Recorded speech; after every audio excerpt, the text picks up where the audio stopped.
നമ്മൾ മലയാളികൾക്ക് കേരളത്തിൻ്റെ പുറത്തുള്ള ക്ഷേത്രങ്ങളിൽ ചെല്ലുമ്പോൾ ഉണ്ടാകുന്ന ഒരു വലിയ പ്രശ്നമാണ് അവർ പൂജ ചെയ്യാനായിട്ട് നമ്മളെ സമീപിക്കുന്ന സമയത്ത് നമ്മളോട് ചോദിക്കും നിങ്ങളുടെ ഗോത്രം എന്താണ് എന്ന്. പലപ്പോഴും മലയാളികൾക്ക് നമ്മുടെ ഗോത്രം ഏത് എന്ന് പറഞ്ഞു കൊടുക്കാനായിട്ട് സാധിക്കാറില്ല. ബ്രാഹ്മണ വിഭാഗത്തിൽപ്പെട്ട ആളുകൾക്ക് അവരുടെ ഗോത്രം അറിയാനായിട്ട് സാധിക്കും, കാരണം അവർക്കത് പറഞ്ഞു കൊടുത്തിട്ടുണ്ട്. പക്ഷേ മറ്റു വിഭാഗത്തിലുള്ള ആളുകൾക്ക് അവരുടെ ഗോത്രം ഏത് എന്ന് ചോദിച്ചു കഴിഞ്ഞാൽ കേരള, മലയാളം ഇങ്ങനെയൊക്കെ പറഞ്ഞ് നിൽക്കുന്ന ഒരു അവസ്ഥ വരാറുണ്ട്. അതുകൊണ്ട് തന്നെ കേരളത്തിൽ നിന്നാണ് വരുന്നത് എന്ന് പറഞ്ഞു കഴിഞ്ഞാൽ പിന്നീട് അവർ പ്രത്യേകിച്ചൊന്നും നമ്മളോട് ചോദിക്കാറുമില്ല.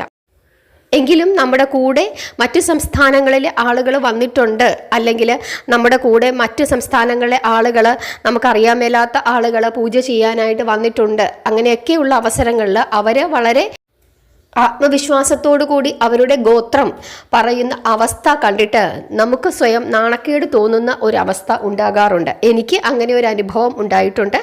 അങ്ങനെ ഒരു അനുഭവം ധാരാളം അവസരങ്ങളിൽ എനിക്ക് ഉണ്ടായതുകൊണ്ട് ഇതിനൊരു പരിഹാരം കാണണം എന്ന് ചിന്തിച്ചുകൊണ്ട് ഞാൻ എൻ്റെ ആചാര്യനോട് ചോദിച്ചപ്പോൾ ആചാര്യൻ എനിക്കൊരു മറുപടി തന്നു. എൻ്റെ ഗോത്രം കൃത്യമായി ആചാര്യൻ പറഞ്ഞു തന്നു.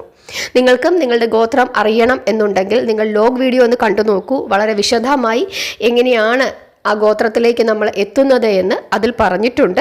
നിങ്ങൾ ലോങ് വീഡിയോ ഒന്ന് കണ്ടു നോക്കിയിട്ട് അഭിപ്രായങ്ങൾ പറയുക.